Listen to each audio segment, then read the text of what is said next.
All right, you guys, we're going to get into the last part of this chapter. So we are actually almost done with the new material for general chemistry. Got a couple of more videos, couple of more things to get through, but the biggest thing now is being able to draw these Lewis structures.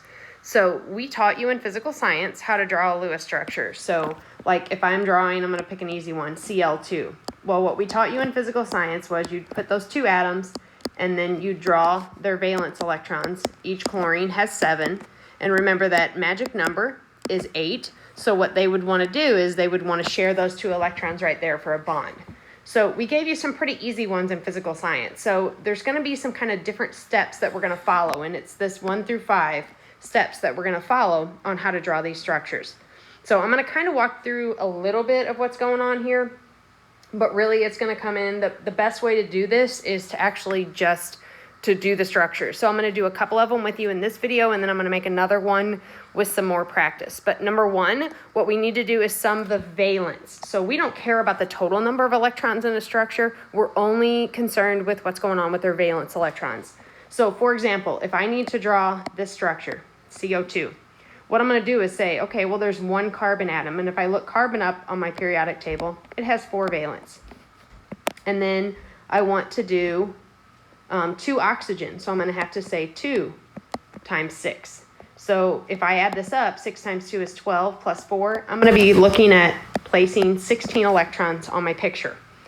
So, and it could be for an ion too. So what it says is if it's an ion, you have to add those electrons. Because if I've got a negative ion, that means that structure has gained electrons. If I have a positive ion, that means it's lost electrons. So for example, if I'm looking at SO4, 2 minus, what that means is I've got a sulfur atom, which has 6 valence, and then I've got 4 oxygen, which again, each have 6, but then I've got to add 2 more electrons. So I'm really looking at, if you add all that up, I'm really looking at having 32 electrons on my picture. So then the next thing that you're going to do for step 2 is you're going to write those symbols down and you're going to connect them with just a single bond.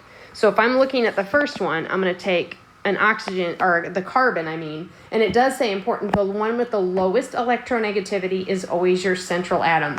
That typically is going to be the first element listed, but there's always exceptions to that rule. One big exception is hydrogen. Hydrogen can never be a central atom because it can only be in one bond. So if you look down here at A, it's not going to be able to be in the center. So hydrogen is out, but there are some other exceptions to that rule. But if you look at carbon and oxygen, carbon is to the left of oxygen, so it's lower electronegativity. So what I would do is I'd put a carbon atom, and I would start with a single bond. But what you have to understand is that single bond, that dash that I draw is 2 electrons. Like think about it up here when I drew chlorine. There was an electron here, and there was an electron there. So that's 2 electrons. So really right now for that one, I have 4 electrons of the 16 that I need to place on there. So I just start like that. That's like my starting point of how I draw the structure. And if I'm looking at the sulfate, I've got that sulfur atom, which has the lower electronegativity, and it's going to be attached to 4 oxygen. So that's kind of my starting point for that one. And that right now would have 2, 4, 6, 8. If you count all those dashes, there's 2 electrons, 4, 6, 8. So then the next steps are going to be easier to see as you go through and as we draw these structures, but it says complete the octets around all the atoms bonded to the central atom. So if I were looking at the carbon and the CO2 molecule, octet means 8. So if I look at the oxygen atom on the left, I'm going to be able to draw 6 more electrons around it because it's already got 2 around it from that dash. So I'm going to be looking at placing those electrons on the outer atoms, not, and I'm trying to draw a pair, not the actual central atom. Then step 4 is if I have any, which I may not, you may not always have a step 4, but if I do have any leftover electrons on the central atom, then I'm going to put them on there. And then step 5, you always need to do step 5, at least look at it and see. So then if I get all my electrons on the picture and my central atom doesn't have 8 around it, then I have to look at maybe do I need a double bond or do I need a triple bond? And I'm going to kind of show you how to do that. So I think the easiest way is for you to just see a couple of examples here, and then we'll kind of work with it. I'm going to do 3 examples of a compound, and then I'm going to do 3 examples of the polyatomic ion, and then I'm going to have an assignment where you're going to do part of it, and then this is kind of a 2-part video here. I'm going to come back, and we're going to do something later with something called formal charges, but this video would be way too long if I tried to put all of it together, so we're going to kind of keep it separate. So to do the first one, when I look at letter A, I'm looking at drawing the structure for water. So I've got 2 hydrogen atoms. They each have 1 valence, so I would multiply number of atoms times valence. And then oxygen, there's just 1 of them, and it has 6 valence. So this structure should have 8 electrons when I'm done on the picture.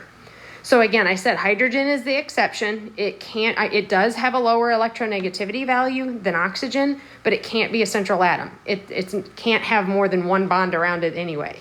So what this means is I have an oxygen atom that I start, and this is my step 2, I start by placing a single bond. I have an oxygen atom attached to 2 hydrogen. So everything is connected somehow, but if you look at this, remember each dash that I've drawn is 2 electrons. So I only have 4 electrons on my picture. Now my next step says to complete the octet around all the atoms bonded to the central, but again, there can't be any more electrons around hydrogen. So my atoms around my central atom can't have anything else besides being in a bond. If that was another element, then I would have to complete the octets. So I can't do anything with step 3 on this one. Step 4 says place any leftover electrons. So I still have 4 electrons that I've got to place.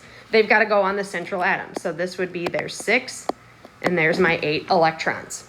And then my last step, just kind of double check it. If there's not enough to give the central atom an octet, then you have to look at double or triple bonds. But if I look at this one, each of the dashes is 4 electron, and then I have 2 what we call lone pairs, 2 lone pairs. So oxygen atom does have 8 electrons around it, so we're going to go with that structure is good right now. All right, the next one I'm going to do is the letter B, PBr3. So phosphorus, if you look it up, there's 1 of them. It has 5 valence. Then I've got 3 bromine, and I've got to multiply it by its number of valence electrons. Bromine's in group 17, so 7 valence. So 21 plus 5, there should be 26 electrons on my picture. So remember, if you look this up, typically it is going to be the first element, but if you look at this, phosphorus, I believe has a lower electronegativity value. I may be wrong on that, but phosphorus is going to be my central atom in this. Again, there are some exceptions to the rules. I don't have the values sitting in front of me, but for the most part, it will be the first element listed that goes in the center. So I've got a phosphorus atom, and it is attached to 3 bromine. So again, I start by 1 dash. So if I think about this, what I have is I have 6 electrons. With those 3 dashes, I have 6 electrons of the 26 that I need to place on there. So at this point, I'm at step 3 where I have to finish those octets around the central atom. So I'm ignoring phosphorus right now. And remember, those bromine atoms with that bond have 2 electrons around them. So they can each have 6 more. So I can put 6 more around each of these bromines. Now, if I count total, all the electrons that are around it, if I look at each bromine, they have 8 around them. So I've got 24 of the 26 electrons placed on my picture. So I can't just leave those 2 electrons. They still have to go on there. So I'm moving on to step 4. It says place any leftover electrons on my central atom. So I have a pair that's left over. It's going to go there. And then just double check. But if I look at phosphorus, it's in 3 bonds. That's 6 electrons plus that lone pair. It has 8 electrons, so that picture is good.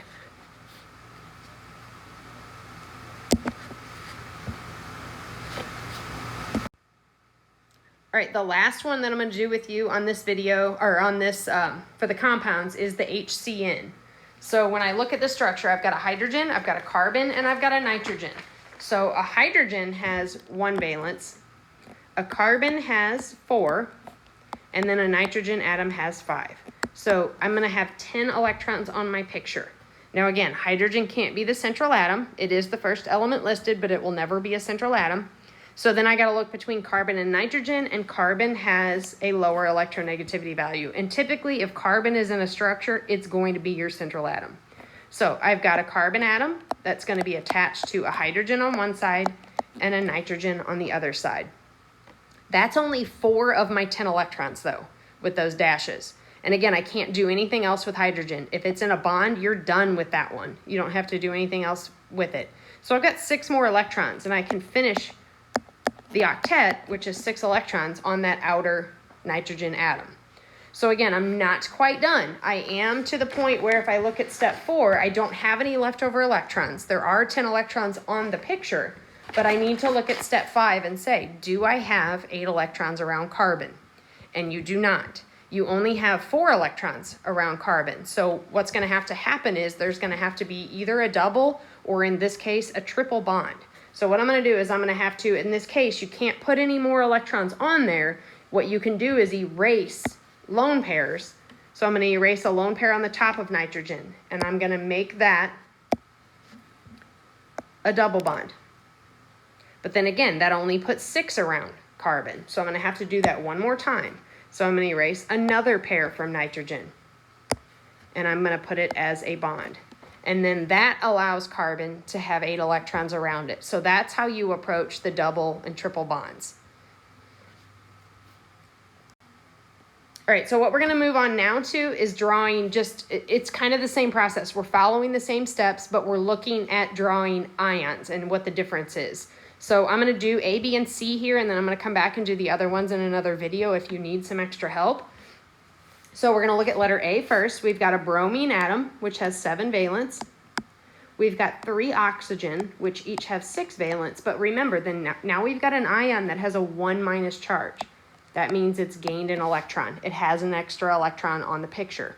So if I add all these up, I've got 6 times 3 is 18, and then plus 8, I should have 26 electrons on my picture. So again, central atom would typically be that first one listed. So I've got a bromine that is attached to 3 oxygen. So I start with a single bond between all of them. My next step is to finish the octets on the oxygen atom. So I'm going to kind of count as I go here. I have 6 on the picture. That would be 8, 10, 12, 14, 16, 18, 20, 22, and then 24. So I've got 2 electrons left.